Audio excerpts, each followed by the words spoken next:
අපි user account එකකින් log වෙන විදිහ බලමු. user name එක දෙන්න. එතනට password එක දෙන්න.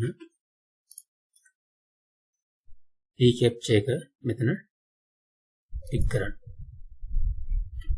login. මෙන්න මේ වගේ ඉන්ටර්ෆේස් එකක් එන්නේ. එතන සිස්ටම් දෙකටම යන ලින්ක් තියෙනවා. භාණ්ඩ බෙදා දීම හා සංවර්ධන ව්‍යාපෘතිය. සංවර්ධන ව්‍යාපෘතිය ක්ලික් කළොත් වෙනම ටැබ් එකකින් ඕපන් වෙනවා සංවර්ධන ව්‍යාපෘතිය. data දාන data ඇතුළත් කරන කොටස භාණ්ඩ බෙදා දීම ක්ලික් කළොත් වෙනම වින්ඩෝ එක ඒ අදාළ මෙනු ටික පාර පෙන්වනවා.